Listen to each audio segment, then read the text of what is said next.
Okay, right. Today we are moving on to, we have completed three chapters and we are moving on to chapter four. But before we can start off with chapter four, I would like to spend the initial moments uh, with you explaining all the knowledge areas and process groups, how do they interact with each other. You remember I had shown you a chart earlier which shows uh, how the 49 processes are distributed on a map where all the project management process groups and knowledge areas are shown. This is right in front of you right now. It will be visible to you in a moment. Okay.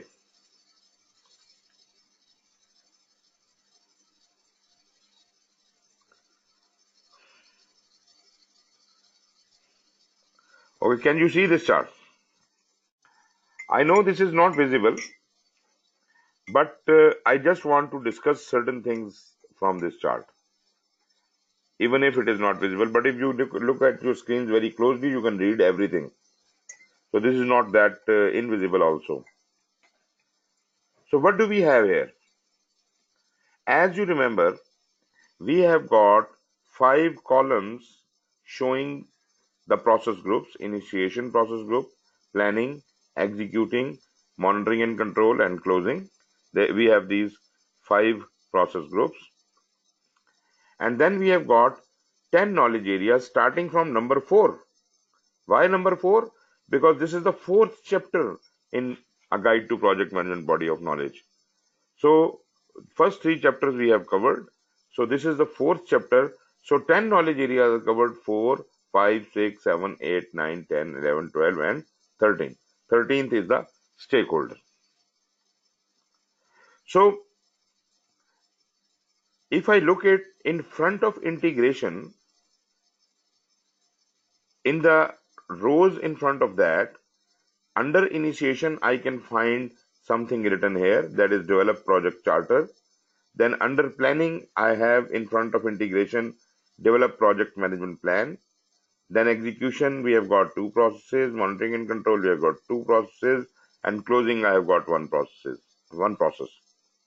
So you see, I can look at all the processes of integration: scope, time, cost, quality, etc. Also, I can look from top down all the processes of initiation. What are the processes of initiation? First is the develop project charter, and the last is the identify stakeholders. Similarly, in planning, we have got so many processes everywhere. In all of the knowledge areas, we are having many processes. In execution, we have got again processes almost in every area except for scope, time, and cost. In monitoring and control, we have presence of some processes everywhere. There is no gap in it. But as far as closing is concerned, we only have 1 process in front of integration. Remaining, there is nothing else. No closing process is required for any other knowledge area. So you see, 49 processes have been adjusted into this matrix. And if you can sum up all the processes of the knowledge areas, that is also 49. And if you sum up all the processes of the process groups, they are also 49. And every process is related to 1 knowledge area and 1 process group. Every process has got relation to 1 knowledge area and 1 process group. Although, like in front of scope under planning, you can see there are 4 processes. All of these 4 processes are from scope management and they come under planning. Similarly, in schedule, you can see there are 5 processes. All these 5 processes are from the scheduling under planning. Similarly, look at risk. We have got 5 processes of risk management in planning.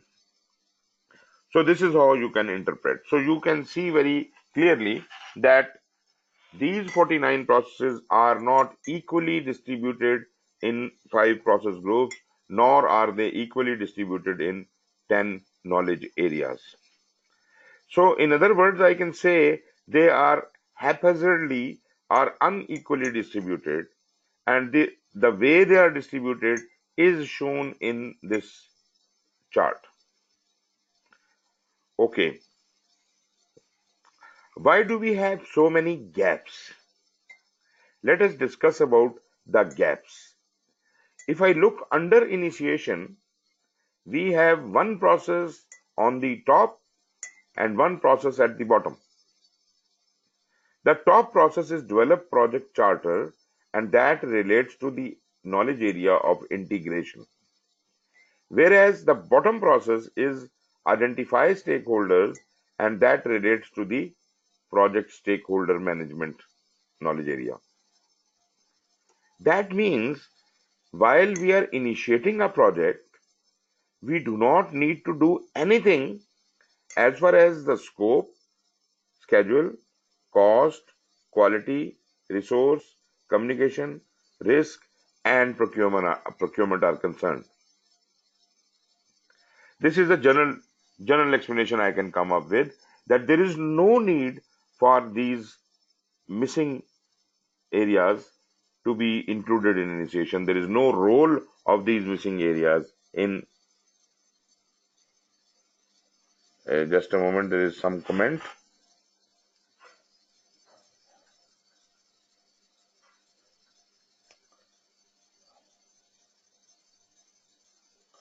Okay, you are not able to see the bottom line. Okay, that is the same problem at my end. I thought that it is only my problem, but this is with you as well. Right, let me try to fix it, but I have tried earlier, but it is not working.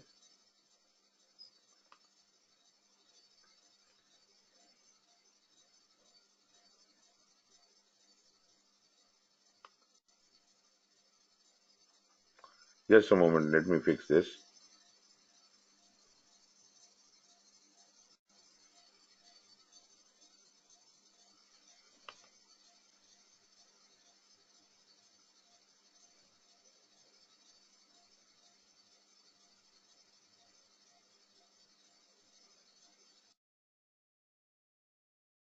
It as such, what can I do?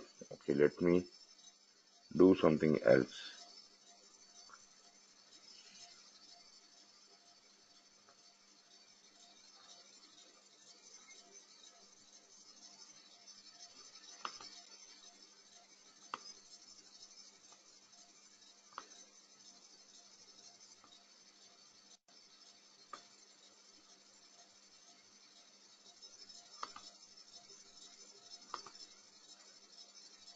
Okay, I'm going to show you the bigger picture.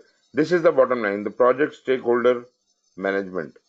Can you look at it?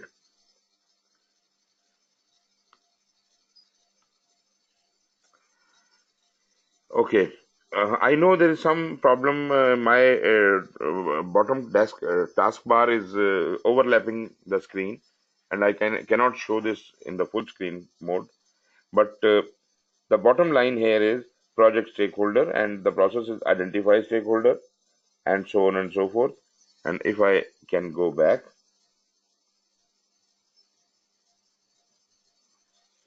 here also, now can you see the bottom line? Let it appear in front of you. Although it is very small now, but because I just wanted to show you the bottom line, this is the bottom line. Project stakeholder management, identify stakeholders. Then in planning, it has plan, stakeholder engagement.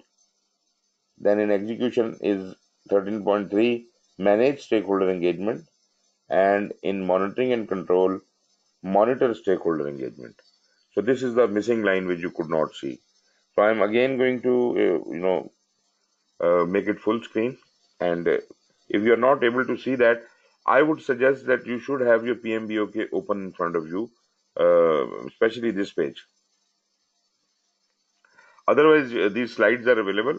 I have uploaded the all the previous presentations till now onto your YouTube, and I'll share link with you as well. Let me give you the link right away.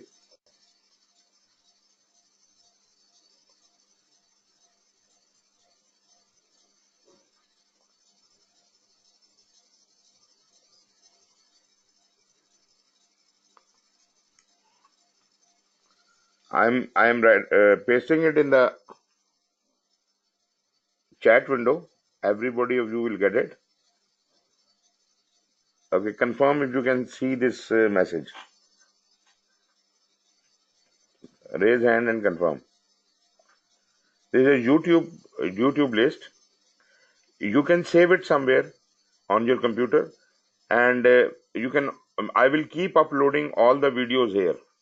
So far, we have got 5 videos so far, 5 or 6 videos, and all of these are available in sequence, right? So you can always uh, go back and see those things. And I am also going to be sharing my OneDrive link where the material for risk management is lying, and that is also, let me,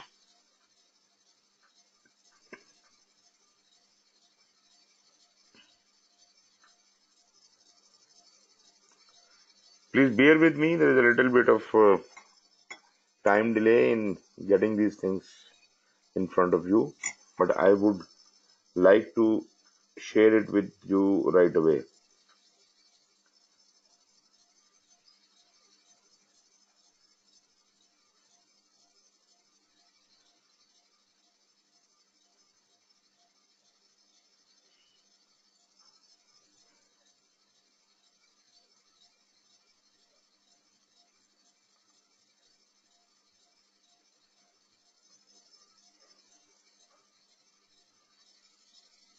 Okay, just give me a moment.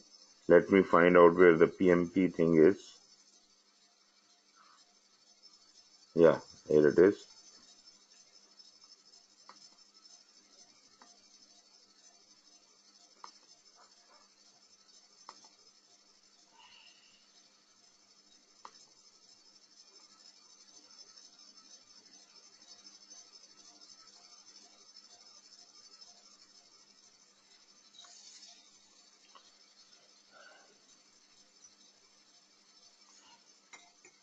I'll be pasting the link to the OneDrive also, and it has got a lot of material. All the presentations and everything is there. Moreover, a lot of questions, preparation for you can use for your preparation. They all are there.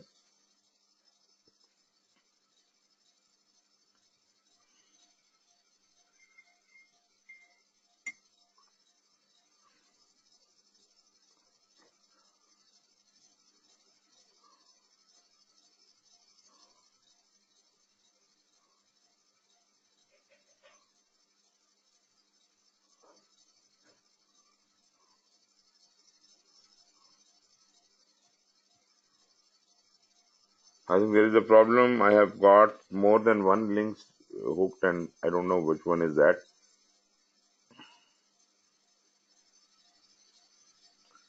Okay, just take this link. I am copying this link. This is the link to my OneDrive, and this I have shared with you. I don't know, there are two different folders which have been copied. Okay, PMI research is not required by you. You only require the PMP presentation, so I will give you a new link for that.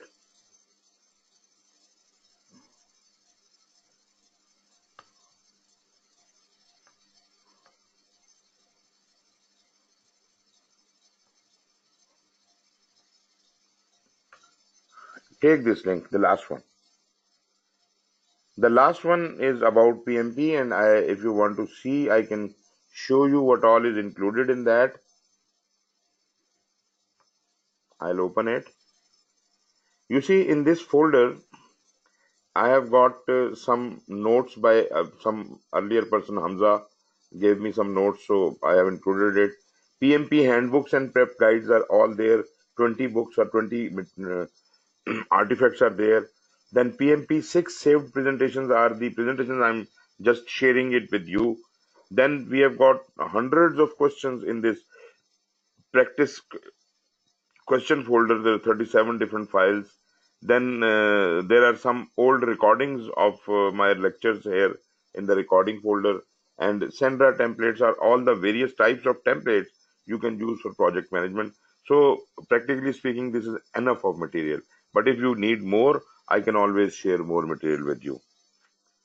So this much for the material. Coming back to your presentation, uh, this is where it is. So I would like to see if you have all received this material. You have all accessed this material. Please raise hands. Try to access it right now and tell me if it is accessible. Both of the links, the first one for the YouTube and the second one for the OneDrive. So Azim, you have tested it. Is it working? Ji Azim, you can speak. Yes, I have tested. Both are working. Oh, wonderful, wonderful. So what about Asim? You can also see and access them.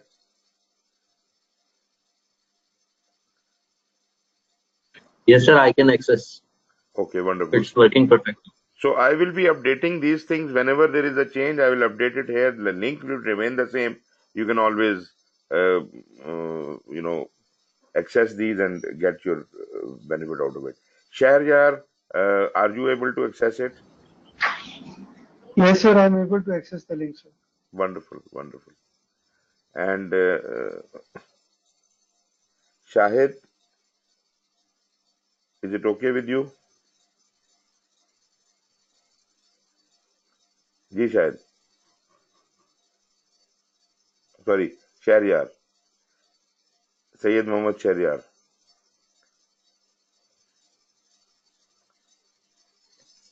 Shahriyar, can you listen to me?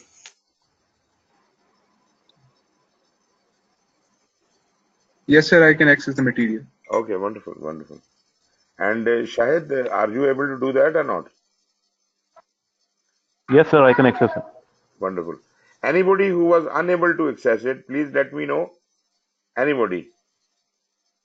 Azim, Faisal, Munib, Tausif. So I think it is okay with you. So you won't have a problem that you don't have the slides or things like that. So these things are available. You can always access them. They are there, right? Okay. Let me get back to the matter. With this little problem of the taskbar overlapping onto the slide and not showing the very last figures, we will have to live with it. Let me again come back to the table and try to explain. What I was trying to explain here was that in initiation you need only two processes, and one is development of the charter and the other is the identification of stakeholders, right? Rest, no other knowledge area has any role during initiation. You may have objections. I would to invite you to ask why there are no processes here. Is scope not important? Is scope not included in the initiation and things like that? If you have any such questions, I'm ready to answer that. But then you have to ask those questions. But for all practical purposes, there is no role of all these knowledge areas which have no process in initiation. As far as planning is concerned, you see a very strange kind of a thing that there are so many processes under planning. And in front of each knowledge area, you have got numerous processes. Some are three, four, five, and that many number of processes are there. But some are single processes. Like in integration, we just have develop project management plan. In quality, we just have plan quality management. In communication, we have plan communication management, plan procurement management. So some of these are just one processes, some are many processes. What does that show? First of all, it shows that planning has to be done thoroughly. If you sum it all up, there are 24 processes in under the planning process group. 24 processes under the planning process group. That means planning is important. Out of the 49 processes, 24 processes, which is almost the 50% of whole, is actually lying in planning. That emphasizes the importance of planning in project management. This is the most important job you are doing during project management. Whereas when you look at your own organization and your own projects, you would be alarmed to see that you do not give enough time to planning. Planning needs a lot of time. There are a lot of work to be done in planning, which we just give almost no time at all. And initiation, we just skip. We don't have any process for initiation. Planning, we do very less. And we jump directly into execution, which is against all norms. Ji Babar, do you want to say anything?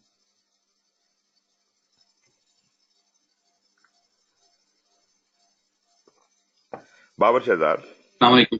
जी जी सामने जनाब। अच्छा sir, मेरा question है एक simple सा कि हम जब प्रोजेक्ट चार्टर बनाते हैं, ठीक है, तो ये प्रोजेक्ट के स्टार्टिंग में आ गया, इनिशिएशन में आ गया। अभी मैं एक एग्जांपल देता हूँ। हमारे पास अभी हम ईपीसी कॉन्ट्रैक्टर के साथ काम कर रहे हैं, ठीक है जी। अब हमारा ये है कि जब हम काम स्टार्ट करते हैं तो उस वक्त इनिशिएशन के वक्त हम उसकी कॉस्ट का अंदाजा, उसके रिसोर्सेज जितने भी हैं, बजटिंग, ये सारे पैरेलल में चलाते हैं। राइट। फिर उसके बाद जो है ना वो प्लानिंग का भी, मतलब ये सेम टाइम, तो क्या ये हम कह सकते हैं कि इनिशिएशन और प्लानिंग एक टाइम में स्टार्ट होती है? मैं इन जनरल तो आपसे एग्री करूंगा कि बहुत से काम इनिशिएशन और प्लानिंग के इन पैरेलल हो रहे होते हैं, लेकिन इन पार्टिकुलर जो आपने एग्जांपल दी वो शूट नहीं कर रही यहाँ पर। उसकी मैं वजह आपको बताता हूँ। देखिए जी, हमें ये पर्सपेक्टिव सीधा करना होगा। We have to look at from the right perspective what your project is and where does it start. What you are talking about is outsourcing a project to a contractor.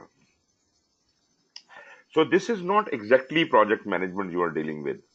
You are dealing with contract management. And the contractor, when he receives the project, then he will plan his project management. And therefore, looking at the contract, looking at all those details, then he will assign someone as a project manager within his organization and he will start managing that project. His project starts from there. His initiation is there, not with you. As far as you are concerned, yes, I agree that this is also your project, but then what you are doing in your project is, before even going into the details of the procurement, you have developed a charter of your own for your own organization. I'm not involving the contractor right now. When your organization felt it necessary that this job has to be done, there was a business need for doing this, so you mobilized a team and somebody was declared as a project manager from your organization side. Although the whole of this project had to be outsourced, but yes, there must have been a charter issued to that person by the project sponsor. And that would initiate, you would have started the project management planning as a whole of your project. And naturally, because you are not going to do it all yourself, so you probably may not be going into the detail of other knowledge areas, and you will directly jump into plan procurements because the whole of the project is going to be outsourced. Therefore, plan procurements is the only work you are going to do, and then you will award the contract in your execution. When you are in planning, you will plan how to give out the contract. In execution, you will give out the contract. So it will be your execution when the contractor will be receiving this project, and then contractor will initiate his project after that. So his cycle will start later. You are in execution when he is in initiation. And once you are monitoring and controlling, he is actually executing and monitoring and controlling. And he is submitting his results to you. And ultimately he is closing and then you are closing. I hope you understand what I mean to say. Yes. Right, sir. Thank you, sir. Okay. So coming back, you see that planning is the most important area and it has a lot of deliberation going on. More than 50% of the processes are here. So a lot of deliberation must be given to the planning knowledge area. And even in planning knowledge, planning process group, even in planning process group, if I look at the knowledge areas, some of the knowledge areas have more than one processes. maybe 4, maybe 5, but some of the knowledge areas have got only one process. Why is this fabrication, this differentiation there? Why are certain knowledge areas being planned more thoroughly? At least you understand that where there are more processes, they are planned more thoroughly. Why are the scope, time, and cost planned more thoroughly? Why is resource having 2 processes? Why risk is having 5 processes? What is the reason? So let me explain the reason. As far as scope, time, and cost are concerned, they are most important areas for me because they define the project objectives. Whatever I plan, a whole of these things, all of the knowledge areas put together, whatever they will devise, whatever the project man plan will come out, will actually be around the scope and time and cost. Everything, you have planned resources, you have planned communications, you have planned procurement, risk, and everything. The cost of everything will come in cost. The schedule, when everything will happen, is in the schedule, and it is all encompassing the overall scope of the project. So there are these 3 project objectives which have to be met, and therefore they are they are required to be deliberated in much more detail, and that's why they have got more processes. That is my argument for scope, time, and cost. Coming over to the resource, everyone else is having only one process, resource is having 2 processes. Why? Just read it what they are. Plan resource management and then estimate activity resources. This is the estimation which has made it more important, and therefore estimation is being done separately. Let us look at where else the estimation is happening. Let's go back to schedule and see 6.4, estimate activity duration. Here estimation is happening as far as the duration is concerned. If we go to cost 7.2, estimate cost. So cost estimation is happening, duration estimation is happening, and resource estimation is happening. Actually, estimates are of 3 types: schedule estimates, duration estimates, cost estimates, and the resource estimates. So they have to be deliberated as part of the scope objectives.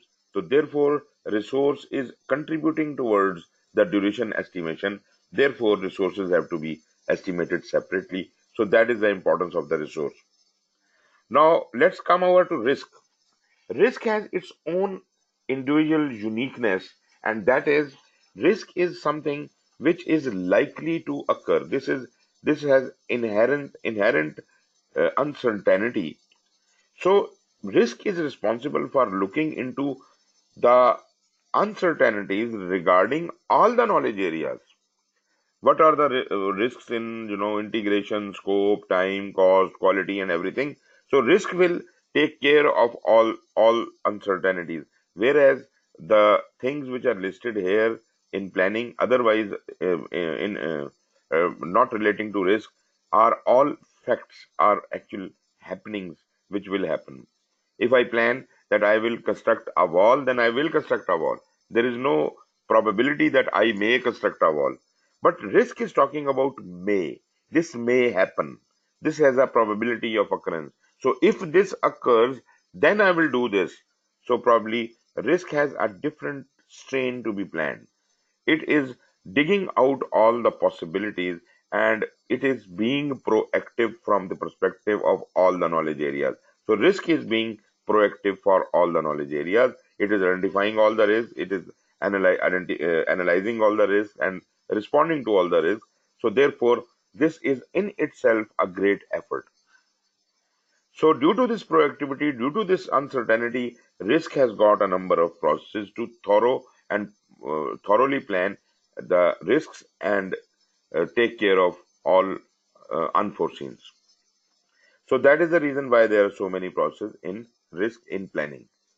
Um, Remaining, where there are only one process, develop project management plan, then we have got quality, then we have got communication, procurement, and stakeholder. Okay, let us notice one more thing here. everything starts, every knowledge area starts with the very first process is always plan something. Plan scope management, plan schedule management, plan cost management, plan quality management, plan resource management, plan communication management, plan risk management, plan procurement management, plan stakeholder engagement. So you see, everything starts with a plan. And some do not have anything beyond that plan. There's only one process, plan quality management, there's nothing more. But others have those further details to be planned are put here. Like in scope, we have got collect requirements, define scope, create WS. So these are being deliberated more. Others, like in quality, all the requisite documents are created within that plan. Whereas there was more importance, more detail into schedule management and cost management and scope management, and therefore subsequent processes were required to create those documents and artifacts. Now, what is the plan scope management, plan schedule management? This, the result of every one of the first processes is the management plan of that area. So plan scope management process will yield a scope management plan. Plan schedule management will yield a schedule management plan. And even if you can look at the very first one, the integration, which says develop project management plan. So project management plan is the father of all the plans. So all the management plans, all the 9 areas written below are actually going to be included in the project management plan, and project management plan is the main father plan, right? So every knowledge area will have a management plan first, and then it will calculate other details. It will plan other details. Now there is a common question which people ask, and that is, when the management plan has been created, what is the need of doing anything else? When you have the schedule management plan, then why are you defining activities and sequencing activities? This should have been done in the schedule management plan. Is it what you think? Please raise hands.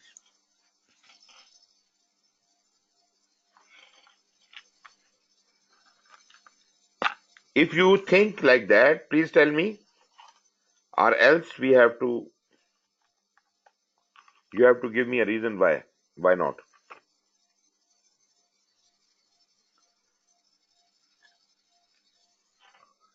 Ji Janab,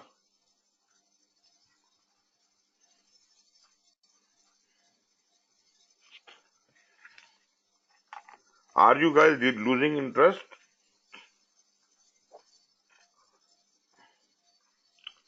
I want some discussion going on here. Please explain, someone explain, what is a management plan? Should I ask someone? Ji Imran, can you tell us what is a management plan?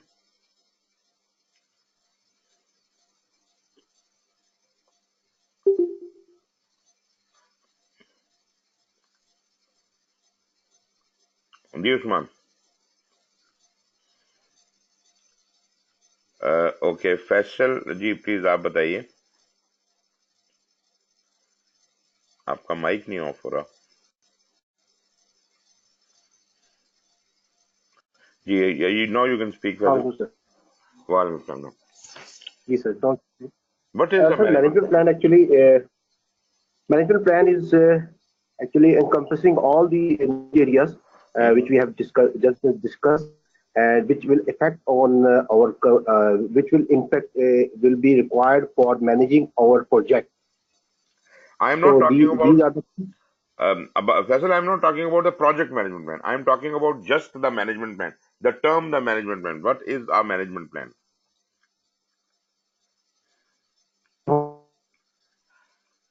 manage. It's a plan how to manage anything, sir. Right. Shahid Saab, you raised a hand where you are. Yeah. Shahid Saab, what is your opinion? Ji sir, sir, if you're if you're referring to 4.2 develop project management plan, it's a kind of a blank plan comprising all the documents of each process, Okay. most of the processes. Okay, I tend to agree with It is also you. it is also called the umbrella plan, or Wonderful. it will keep on filling different plans and will be enriched as Oh, we will okay. move ahead. Yes, yes, You mean all the management plan will form part of the project management plan? That's it. yes, sir. Yes, sir. Okay, okay. But you see, my question was, what is a management plan? Hafiz Muhammad Asim. Sir, as per my understanding, whatever we have written in the project charter, Mm-hmm. so the execution of the project charter will be written in the management plan. So Mm-hmm. whatever written in the second, third column, all the planning, scope, plan, schedule, all the it will be in the broader, you will say, मोटी guidelines होंगी कि how to manage how to run the project. Okay, right. मगर ये तो खैर you are talking about the project management plan ना. I am trying to ask you what is a management, what is, say for example, what is a scope management plan?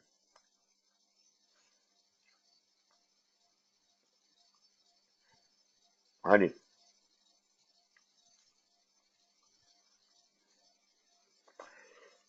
Okay, let me explain. A management plan, I'm just talking about the term, what is a management plan? Management plan is a plan how to, you said rightly, how to manage something. जी बाबा साहब. Sir ये जो project management plan है ये मतलब इसमें define करते हैं कि यार every phase of the project, और उस पे फिर कंपोनेंट्स उसके डिफाइन करते हैं कि इनिशिएशन हो गया, plus planning, execution, monitoring and control, फिर क्लोजिंग, ये सारे उसमें डिफाइन करते हैं जो मेन मतलब एक जनरलाइज फॉर्म में. Okay, okay. Okay, let me define that. Now, what's happening is every knowledge area has its own management plan, right? So the very first step in every knowledge area is to develop its own management plan. And that management plan is not the detailed plan, like in schedule, it is not, the activities are not known at that time. We are just trying to set up a guideline how to do subsequent work, how to define activities, how to sequence activities, how to estimate activity duration, what are the things to be considered, what are the guidelines to be taken, what are the templates, what are the tools and techniques which can be used. So this is a comprehensive guideline for schedule management. So this is not the detailed plan, but this is the guideline to the details. This is the plan about the plan, about how to manage the plan, how to go right from the beginning till end of that knowledge area. Somebody said that, but it was not in so many words. So every knowledge area will have its management plan, and that management plan will explain and provide guideline how to do subsequent work till the end of the project. In the whole of the life cycle from initiation to closing, this management plan is going to be applied for that knowledge area. All the activities of that knowledge area will be governed according to that. And all the activities, processes which are happening uh, after this development of this management plan would be subordinate to it. They are not, they are going to follow it religiously. This is just like you have a SOP in your operations, in your organization, you have a SOP for doing something. So you do things exactly according to that. So here in projects, we don't have a SOP. In projects, we have a guideline which we compile in form of a management plan. This management plan can be of any knowledge area. That management plan is like a SOP for doing the subsequent work. Like in schedule, while I am defining the activities, the guidelines given in the schedule management plan for defining the activities will be followed. The guidelines given in the schedule management plan for sequencing the activities will be followed. So the principles and guidelines are given there in the management plan. That's why management plan is not the whole plan. This is plan about the plan. And it has to be the very first step in every knowledge area. So that is one thing, that in every knowledge area we have got a management plan.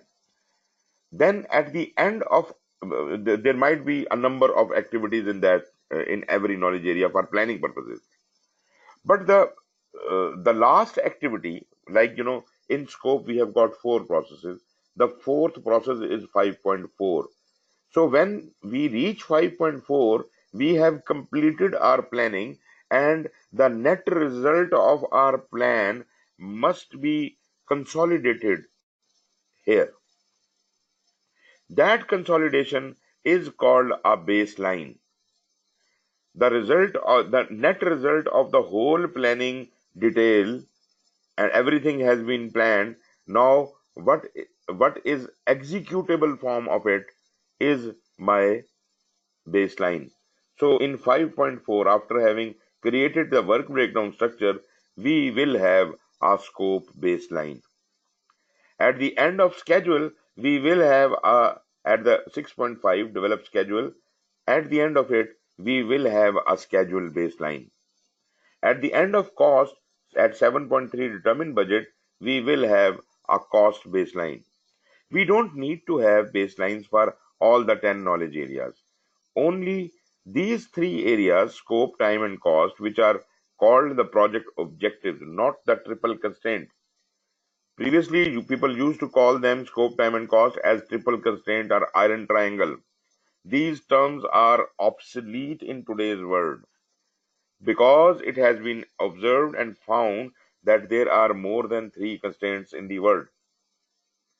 There could be quality, there could be resources, there could be risk, and a lot many other things could be the constraints. Therefore, scope, time, and cost cannot only be considered as constraints. Therefore, the new importance which has been given to scope, time, and cost is that they define the project objectives. So whatever this project is doing must have a scope, must have some timelines, and must have some money to do it. So these 3 things have to be established. Although when the charter was given, some semblance of scope, time, and cost was provided, as one question was also asked about it. But while we are planning it, we will go into the detail and we will plan the scope in detail, the schedule in detail, and cost in detail, and we will create the 3 baselines. We do not need other baselines. As far as objectives are concerned, some of the people include quality also into the objectives, and I tend to agree with that. But the problem is quality does not have a baseline. There is no need to have a baseline for quality because the quality specifications have been captured in scope, and this is included in the scope baseline. So if you like, you can call quality as the 4th objective, but generally speaking, these 3 objectives are enough because there are 3 baselines, and we will work on these 3 baselines. Once these 3 baselines are formed, they are actually what is executed in execution. Nothing else requires to be executed. Actually, these 3 baselines are executed. Okay. So this I have explained that every knowledge area will have a management plan, and these 3 objectives will have a baseline, and whatever the activities there are, the number of activities show deliberate planning, and in case of scope, time, and cost, the deliberation was justified because we had to create a baseline, and as far as resource is concerned, we had 2 processes, and this is also justified because we had to estimate the activity resources as if the duration estimate can be found. Therefore, it is related with that. So this is contributing to the baseline, so that is also justified. And as far as risk is concerned, it has a completely a unique purpose, and that is to um, define the uncertainty. So there is a lot of proactive working going on here, and number of processes are required. Ji Umar, you wanted to say something. Yes, sir. You have just said that that the quality we actually don't set a baseline for that, but in scope we do that. So Yes. in define. So where do we have to mention the quality in scope? In define scope or the requirement or the collect Okay. requirements? Okay. I'll explain that actually scope has got 2 management plans. It is generally speaking, I just said scope management plan, but actually in scope we have got 2 management plans. This is the only area with two management plans. One is scope cannot be established until and unless requirements are established. So the first thing is Okay. to collect the requirement. And before we can collect the requirement, we must have our requirements management plan as well. So in 6.1, when we set up to define the scope management plan, we also define the requirements management plan. So there are two management plans coming out of it. The requirements management plan describes all the scope related and quality related functionalities and features. So they are described there, and they ultimately get into the create WBS, they get into the baseline of it. So quality is catered. But as far as the execution is concerned, or the control is concerned, that for that purpose, quality management should have its own managed quality process, which will ensure the processes are working as per design. And control quality would be responsible for the deliverable checking. Okay. Okay. I got it. Thank you. Most welcome. So I hope we are on the right path, and we do understand now that why there are so many processes, 24 processes here in the planning. And I have already explained the importance of scope, time, and cost to you. And I'll already explained that very first process is always creating that management plan. In scope, we have two management plans: scope management plan and requirement management plan. And at the end of scope, we get the scope baseline. In schedule, we have got the schedule management plan, and at the end, in develop schedule, we get the schedule baseline. Cost, we have the cost management plan, and at the end, determined budget will give us the cost baseline. So there are three baselines, and every knowledge area gives us a management plan. So what do I get from scope? Scope management plan and requirement management plan. Then schedule management plan, the cost management plan, quality management plan, resource management plan, communication management plan, risk management plan, procurement management plan, and stakeholder engagement plan. So all of these plans, how many are they? They are 10. Two for scope and one for each of the other knowledge areas. So there are 9 knowledge areas in addition to integration. So this becomes 10 management plans. These 10 management plans and those 3 baselines of scope, time, and cost, they are the ingredients of the project management plan. The very first integration is the project management plan, which is the father of them all. This is the plan which will include all the management plans and all the baselines. What are the management plans? I have just enumerated in front of you that these all are the management plans. And what are the baselines? I have already enumerated scope baseline, schedule baseline, and cost baseline. These things put together form the project management plan. So when I start planning, the very first thing I need to do is to start developing the project management plan. I can define the basic principles for developing the project management plan here, but naturally, this will not be complete until and unless all the knowledge areas have provided their management plans into it, and scope, time, and cost has provided the scope baseline. And naturally, this will happen only when everything has been planned in detail.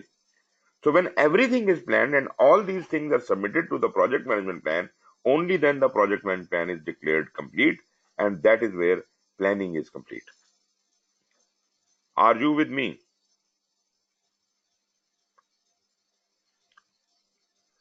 Anyone who wants to comment anything? Any comments so far? Okay, if we are okay with the planning part of it, we are okay with the initiation, we are okay with the planning. I hope there is no doubt so far. Should I move on to the execution? Okay, in execution, what do we see? In execution, we see that, and this is very alarming and very interesting, why we do not have anything in front of scope and schedule and cost. Remaining everything is there. You see, I'll just show you in the subsequent slides.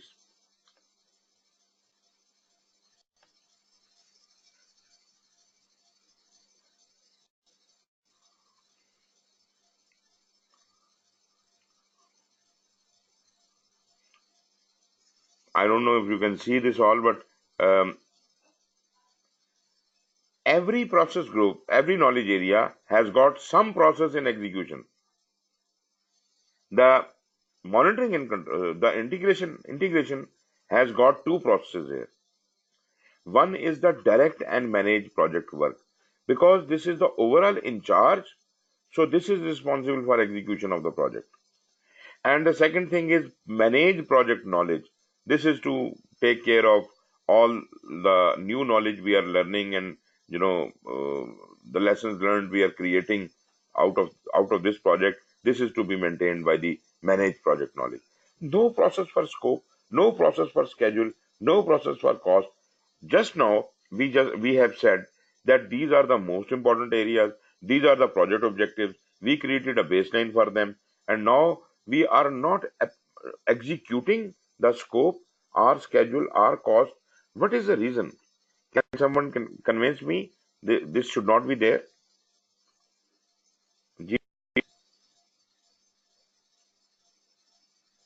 Sir regarding to the scope scheduling and cost, ये तो पहले define हो चुके हैं सारे, अब उसमें amendment नहीं होगी। हाँ, उसे हम बाद में वैलिडेट कर सकते हैं, या उसमें अगर कोई स्कोप में कोई तब्दीली आ रही है तो चेंज कंट्रोल बोर्ड के थ्रू जाके उसमें हम कर सकते हैं, लेकिन ड्यूरिंग एग्जीक्यूशन स्कोप में कोई तब्दीली नहीं होगी, कॉस्ट में कोई तब्दीली नहीं होगी, प्लान में कोई तब्दीली नहीं, सिर्फ हम एग्जीक्यूट कर रहे हैं उस पर। okay, I agree with that. But the question is, you are talking about something which can be changed, and change can happen only in monitoring and control. Where are we executing the scope? Where are we executing the schedule? Where are we executing the cost? That is the question. If they were so important, they must be executed also.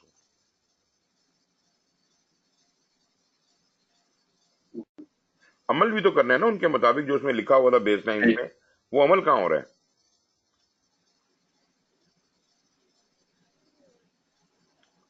Ji, no answer? नहीं, Anyone else? Faisal जी, फैसल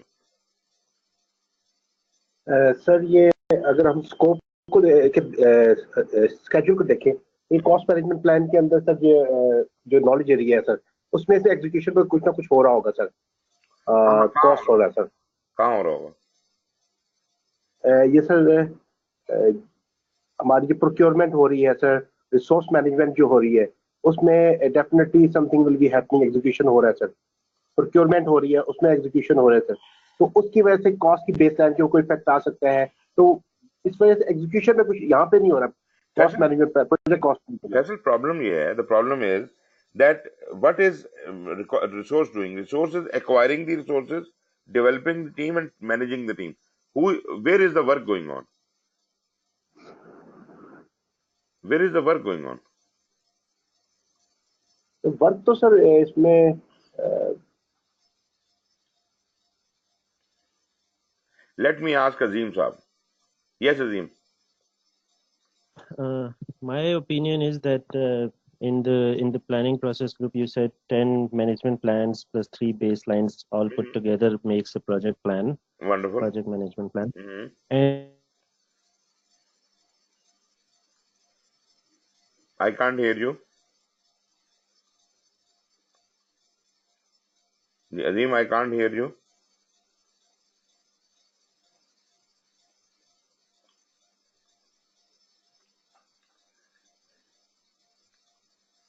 जी शहजाद साहब, आप बताइए।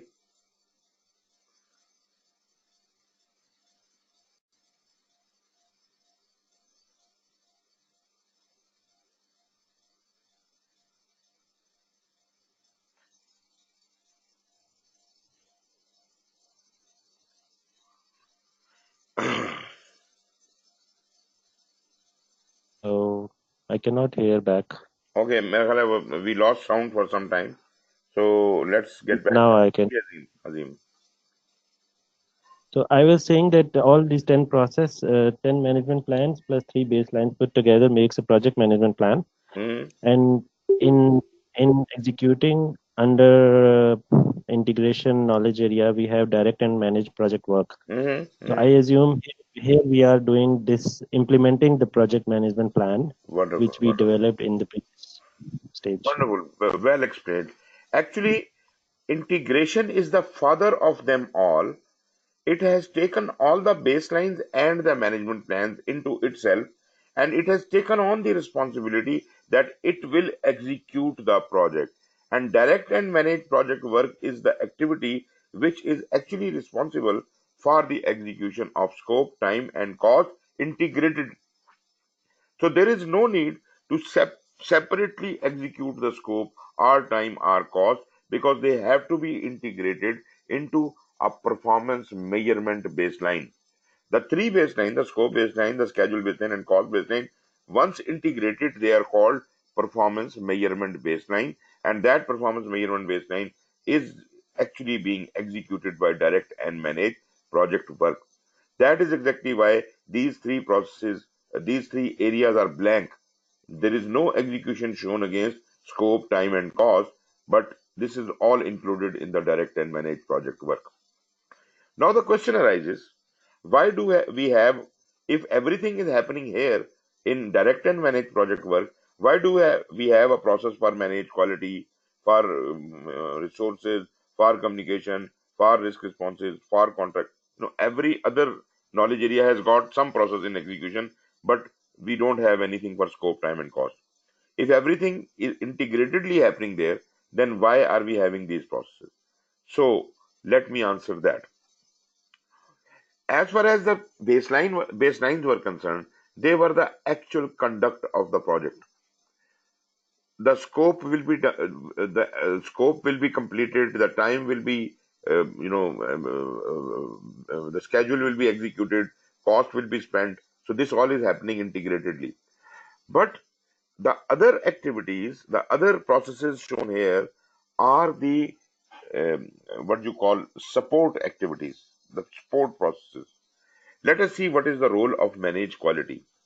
The project is happening in direct and managed project work. The things are happening, but managed quality is responsible for quality assurance of all the work which is happening in direct and managed project work.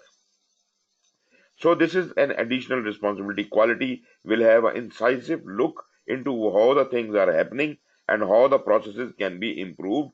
This is the only process, managed quality, which can look at the processes while the processes are happening. No other process, no other knowledge area can interfere with the work of the project. Only managed quality is allowed to check the processes and correct the processes while they are happening. So this is one important thing you must notice. I will talk about the other things, what happens about other control, how other knowledge areas see and check what has happened and what is happening. Now let's look at the resources. Resources are to be made available before they are required in actual execution, right? So acquisition of resources, development of resources, and the management of resources, they all these tasks should have been done and ready for direct and managed project work to complete their job. So this is the facilitation work. The resources are being prepared and made ready before they are to be used by direct and managed project work. So this is the responsibility of resource management, to ensure that all resources, whether human or non-human, they all are available just in time when that specific activity they are required for doing is to be done. So that is the logic for having the resource management plan, three activities here. Manage communication. While the project is happening, there is a lot of communication which we designed in planning, but all communication will go on. Manage communication is to ensure that those communication channels are open, and those progress reports and everything, whatever communication is happening, right? So this is not going to check the communication. This is going to manage the communication. This is not a monitor. This is not a control. This is a management of communication that ensures that whomsoever had to communicate something is being communicating. And if he is not communicating, managed communication will remind and ensure each one of the people who had to communicate that they must communicate, because the when the communication is done and some damage is done due to that, that will be handled afterwards in monitoring and control.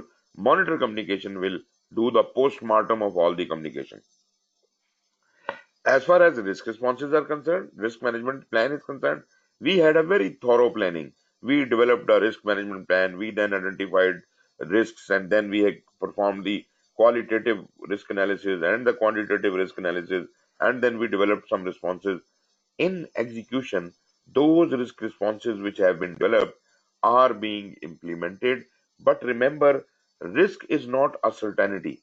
They are not happening like activities, or they would have been part of the direct and managed project work. If that risk occurs or is likely to occur, then certain steps are to be taken. So those steps will only be taken conditionally. That is why it is not included in the schedule. It is outside of the schedule, and the person made responsible for each risk is watching out if the risk is nearing or not. And if he feels the risk is nearing, then only he will take certain actions to implement those risk responses. Conduct procurement, as I have already explained in answer to the previous query about the execution, about the procurement. You see, in planning, we planned for the procurement. What all are the jobs or tasks we cannot do by ourselves, and we have to get them done from outside sources.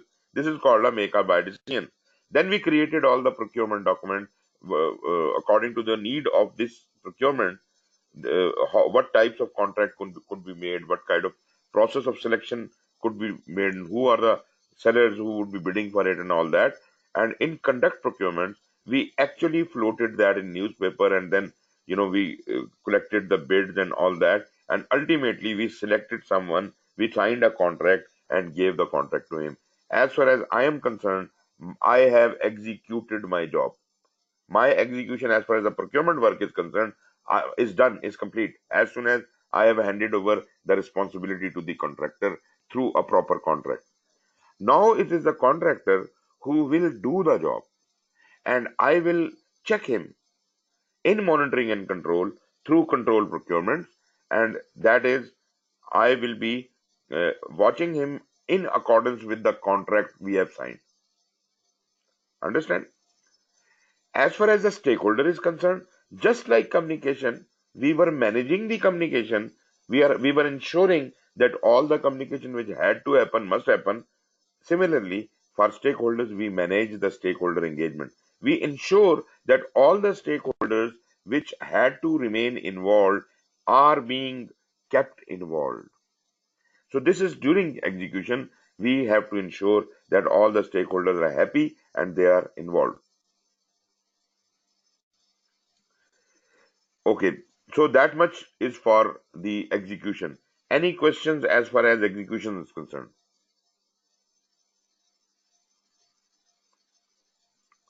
Gina, any questions regarding execution?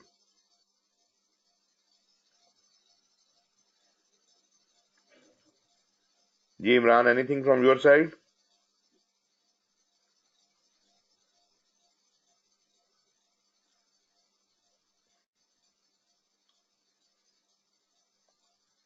Faisal, Ji please.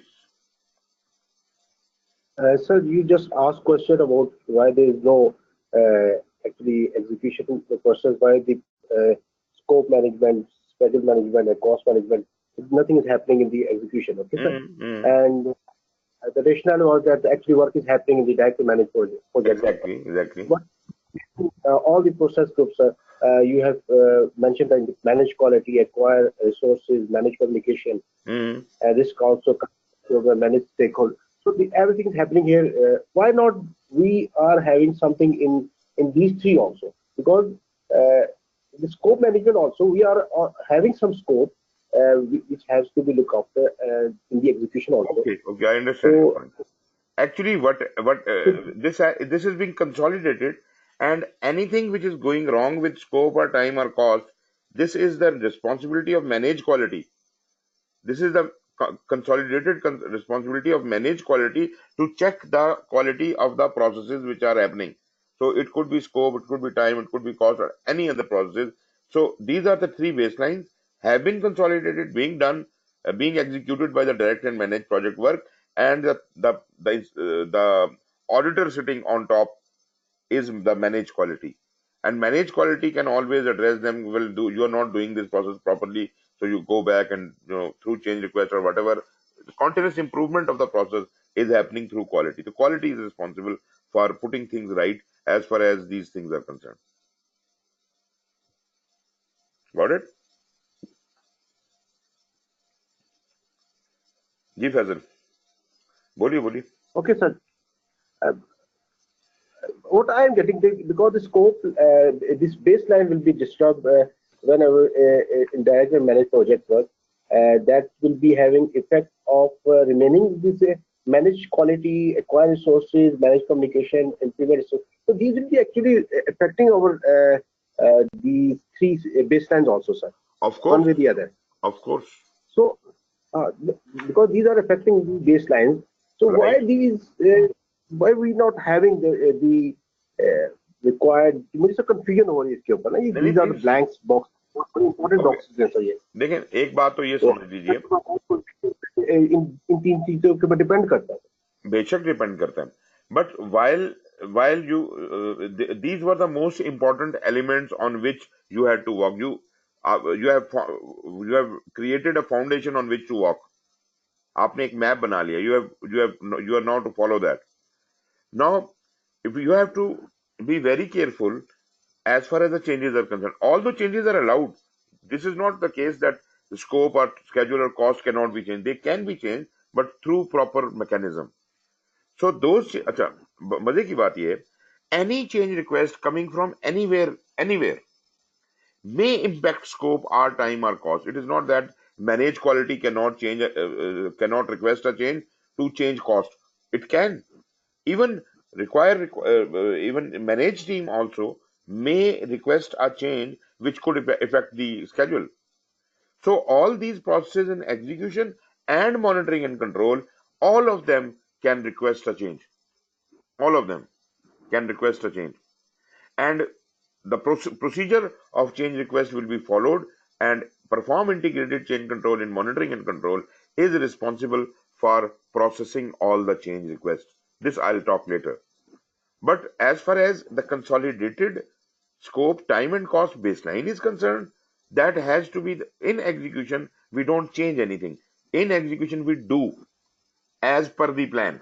So direct and managed project work is performing the three baselines. He is executing the three baseline. He is acting upon the three baseline. And in case direct and managed project work feels something cannot be done as per plan, he can also move a change request. Right? So change request is a solution, and we'll talk about how the change request is processed later. But as far as the execution is concerned, it cannot change anything. It can only request. So the request can be sent out of the direct and managed project work. Managed quality can also request, and other processes can also request certain things. Got me? Not satisfied? Okay. Okay, sir. Okay. Thank you. Okay. Anyone else who can have any comment on it? You see, whatever we are talking is basically to have a common understanding. So if Mohsin, yes, please.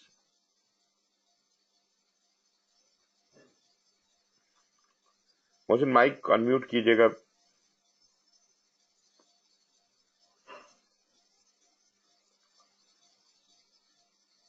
Mohsin, we can't hear you.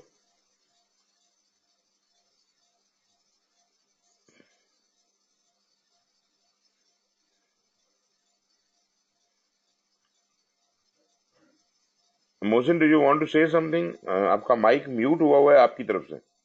So until unless you unmute it, you can't speak.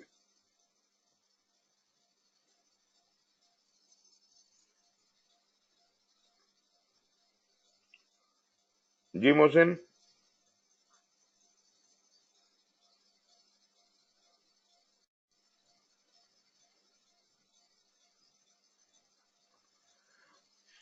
Okay, so probably we can't wait forever, but if at all you want to write your problem here, I can always answer you.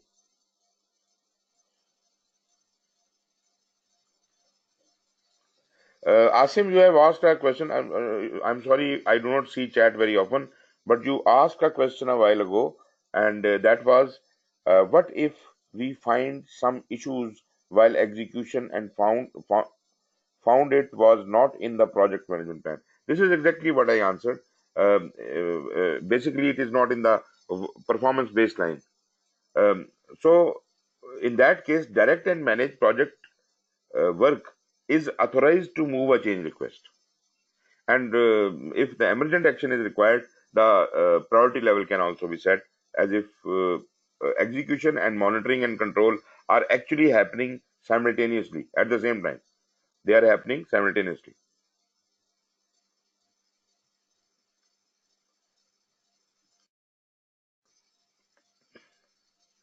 Gina, okay. If you are fine with it, let me move ahead.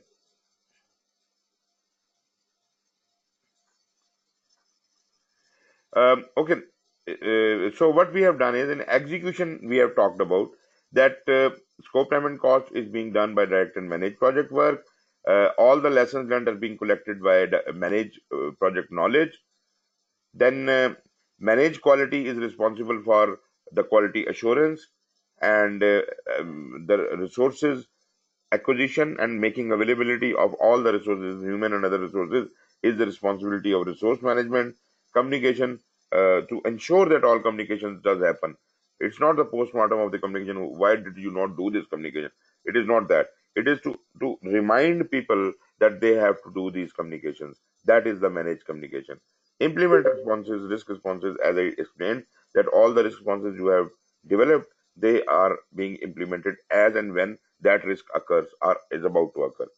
Project procurement, the procurements, as I explained, that the main work from your side is in execution, where you actually award the contract to the contractor. As soon as you have done that, your execution is done.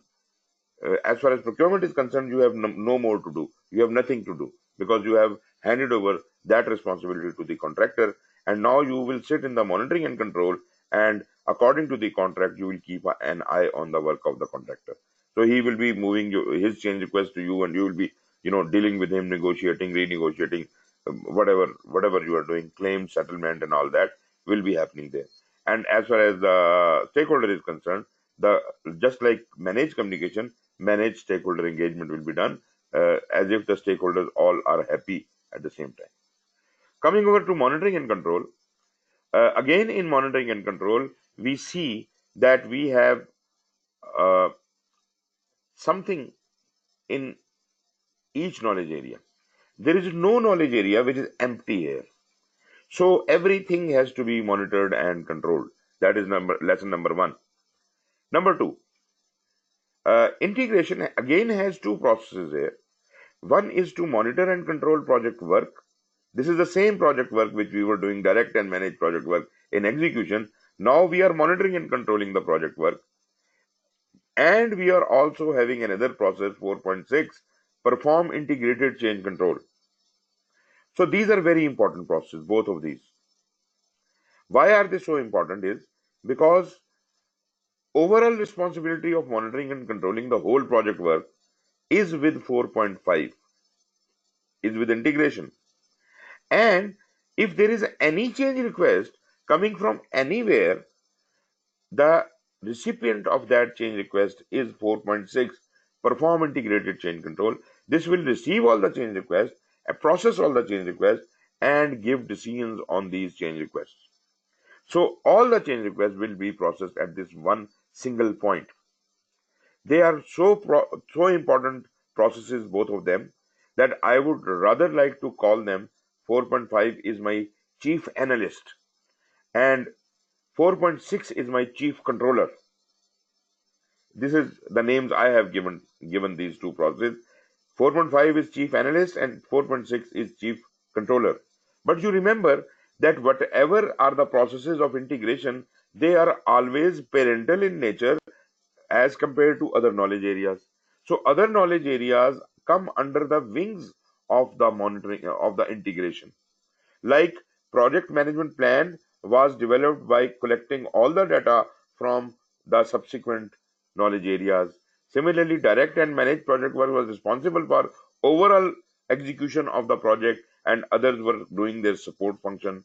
In monitoring and control, the chief NS role and chief controller role is done by the integration and remaining processes are providing inputs to it.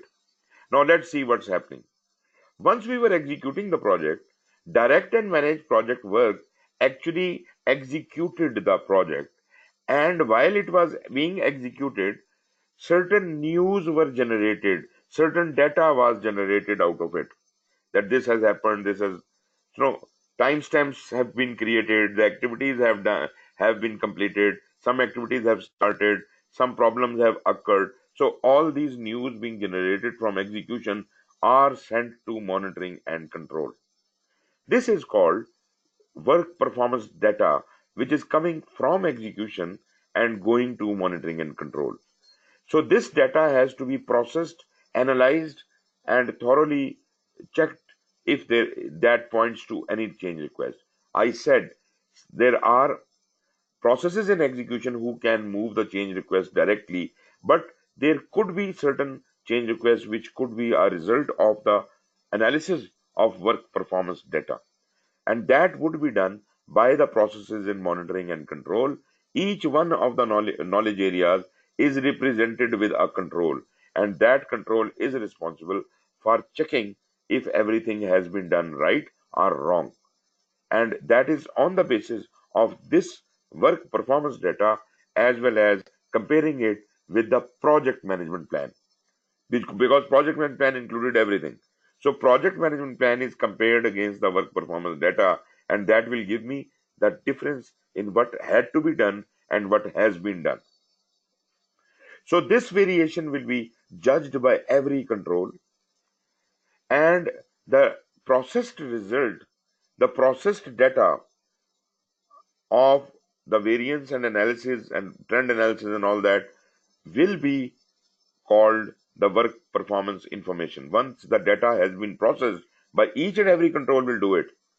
Control resource will also receive the work performance data. Control quality will also receive it. Control cost, everyone will receive it.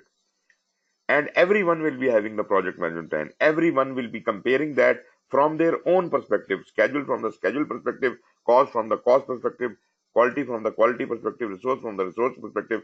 So everyone will be analyzing and finding the variances, trend analysis being done, and projection done, forecasting being done, and ultimately the results of all this analysis is called the work performance data.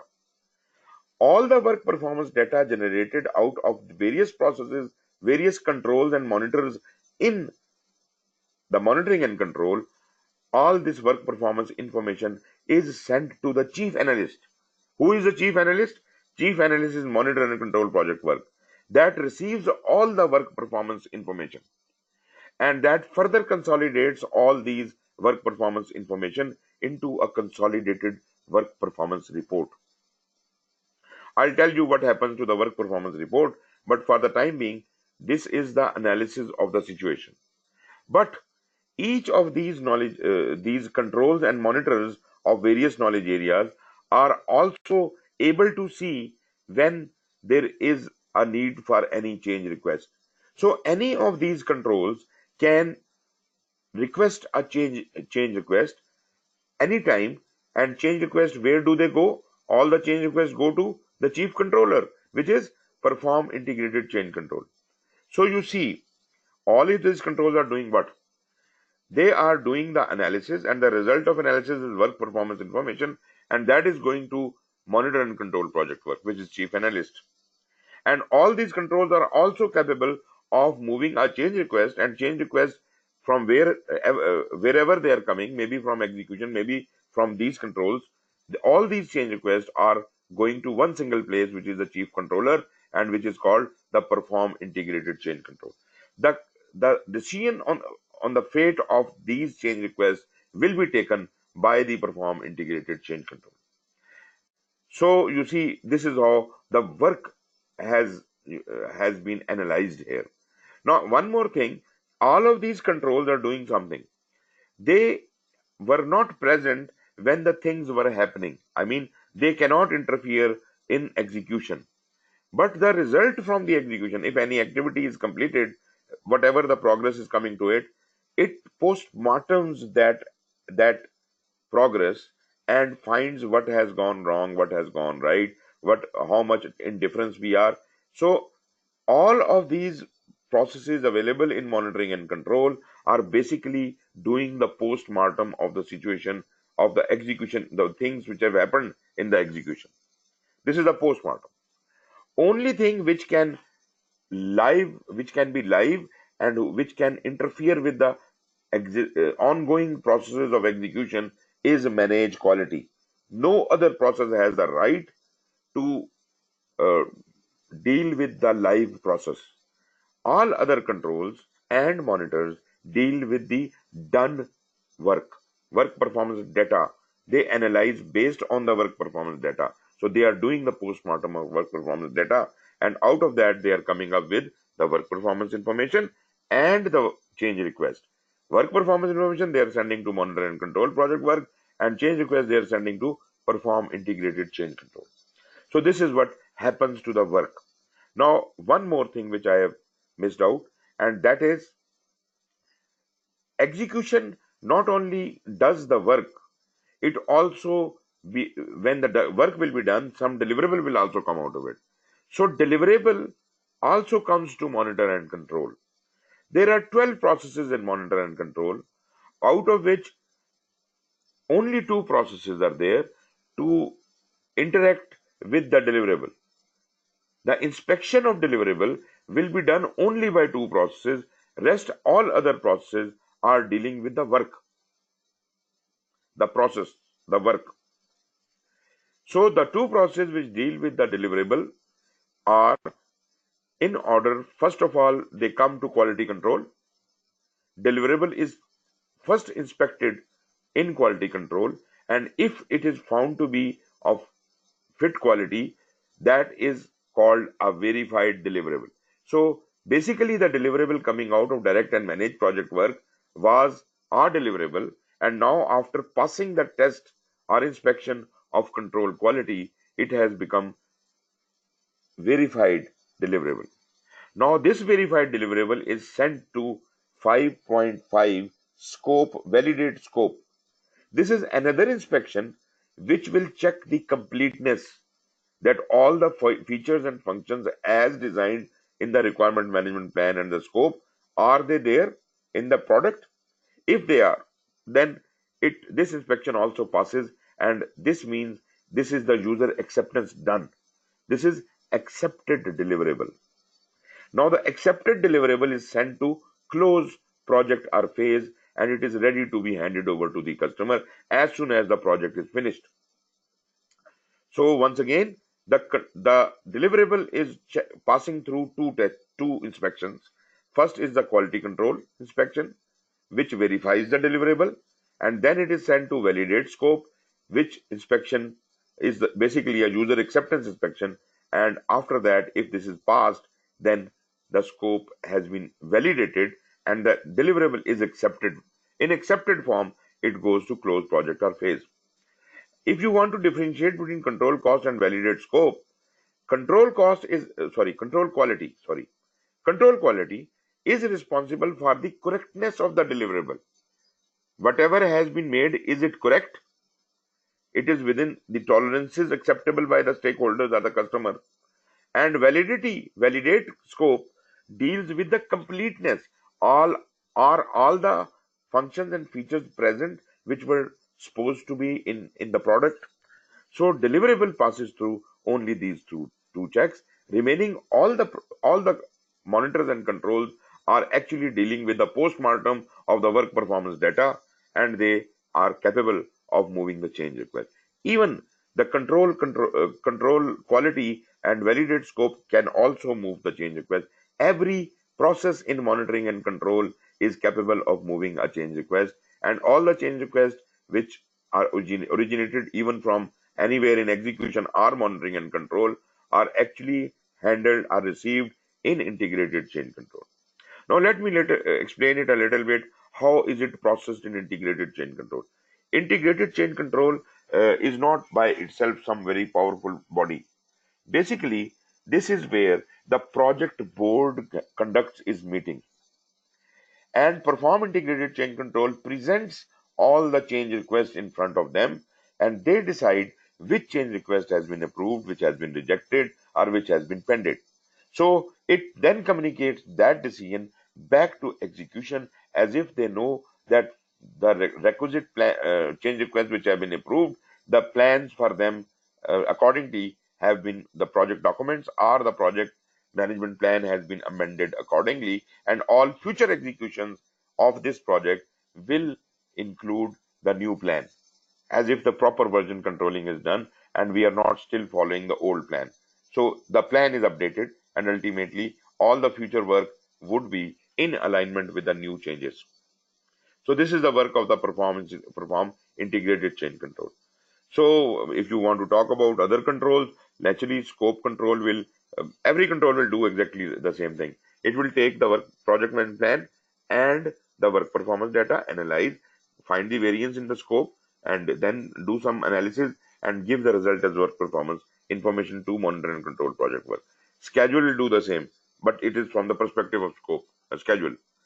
Control cost will do it the same thing from the perspective of cost. Quality will do it, and every one of these controls and monitors will do it.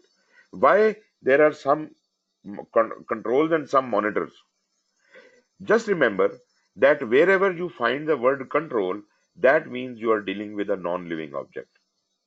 Wherever you find a word monitor, you must be dealing with some living objects. So monitor communication is with people.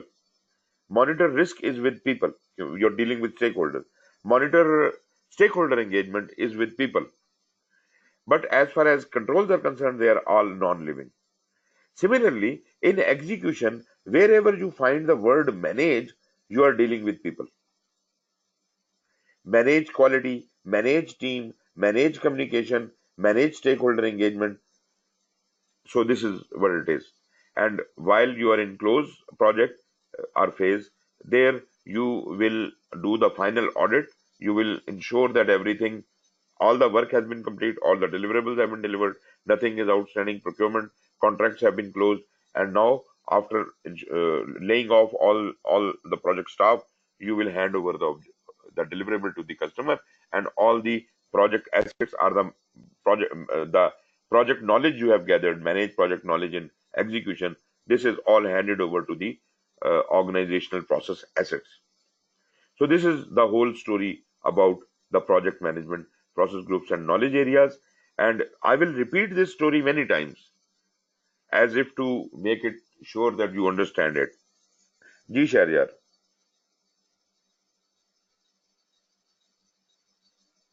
Yes, sir. आवाज आ रही है?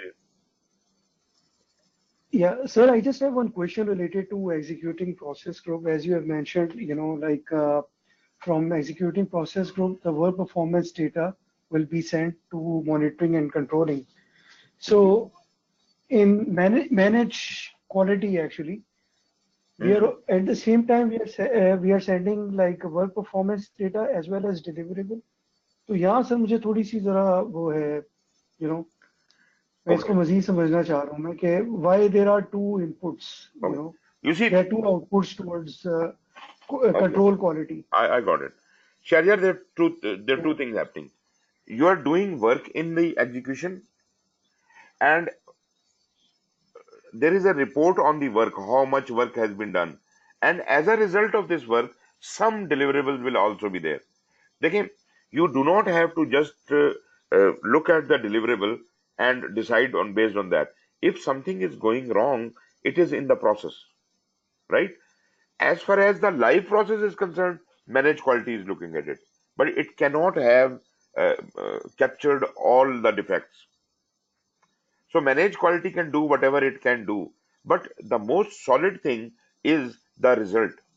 The result is in form of the work performance data, that is the fact that this activity has completed on this date. Now, the person who is sitting in control schedule will say, okay, according to the project management plan, this activity should have been completed on this date, but it has been completed on this date. So there is a variance of 3 days. So it has been delayed by 3 days. So this is a problem which may have to be fixed, because if we do not fix it, then probably whole of the project will be affected by this variation. So this variation may be converted into a change request and sent to perform integrated change control, and the analysis goes to monitor and control project work in shape of work performance information. Got it? या sir it make sense. और दूसरी चीज sir जो मुझे सही समझ नहीं आई मुझे जो है कौन सी कि वाली? अब जो वर्क परफॉर्मेंस इंफॉर्मेशन है जो कि कंट्रोल स्केड्यूल, कंट्रोल कॉस्ट और कंट्रोल क्वालिटी सबसे जा रही है to monitor and control project work, right? तो आइडियली इस प्रोसेस को कंट्रोल नहीं करना चाहिए कि अगर कोई चेंजेस आएंगी पहले इसके यहाँ से गुजर के नीचे जाए वो look at it. Changes is a different thing. Why it is going, yeah. Analysis is a different thing and changes is a different thing. If there is a apparent change, then that is going directly to the integrated change control. Through change, that is a change request going directly there. But as far as the analysis is concerned, that is to compile ultimately a report. And the responsibility of compiling that report is with monitor and control project work. Each of the controls here will be creating a work performance information from their own viewpoint, scope from the scope viewpoint, schedule from the schedule viewpoint. So everyone will be creating the work performance information analysis from their own viewpoint. But all of these viewpoints have to be consolidated into the overall viewpoint of the project, which will actually be consolidated into form a work performance report. Why this work performance report is required? A copy of this work performance report will be required by integrated change control. A copy of this will be required by managed team, because you see, there is no management of people in monitoring and control. People are being managed, the team is being managed in execution. So this work performance report should go to managed team as if the people can be punished or rewarded for whatever they have done. So their reports can be written in accordance with the work performance report of the work. So work will actually be instrumental in getting the team right. Moreover, the perform integrated change control will also be giving input to monitor risks. So this this monitor and control project work will also give input to the monitor risk. The work performance report goes to several places. Gee, is it okay? Yes sir. और sir lastly ये closing process group का भी एक दफा समझाते हैं, इसमें क्या इनपुट जाएगी, कहाँ से जाएगी इसमें? Here we are only getting all the accepted deliverables which have come out of validated scope. So deliverables have come to first quality control, verified, gone to validated scope, accepted. Accepted deliverables are coming to close project. That is number one. Number two, all the process assets, all the lessons learned, all the documentation of the project will also be received and closing process group. A paper audit will be done to ensure that nothing is missing. Every process has been done, all the work has been done, all the deliverables have been received, all the procurements have been completed, and once this all is ensured, then team is laid off and the deliverable is handed over to the customer, customer, and the process assets and all the documentations are handed over to the organization in the organizational process assets. That is what is the function of closed project or phase. Okay, thank you, sir. Most welcome. Okay, so I hope everybody is satisfied with the explanation of this chart, because this is the most important part of understanding project management. If you somehow can relate all of this, what is happening here, only then you will be comfortable once you are learning each of the knowledge areas. Therefore, I have given ample time for description of this chart. And now whenever you look at this chart, you will remember whatever I have discussed. And you also have my recording. You can also play it back, or you can always get in touch with me and I can explain it again if something you have not understood. But this is not all. This is just the tip of the iceberg. Once I have shown you how things happen in only one chart, I must also show you in some other way. Let me show it in form of a flow chart.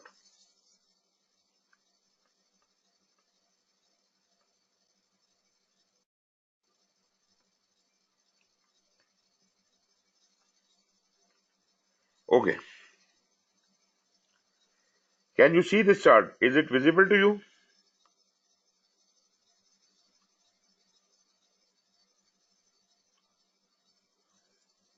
Can you read it? I think this should be visible. Anybody having any difficulty in reading that?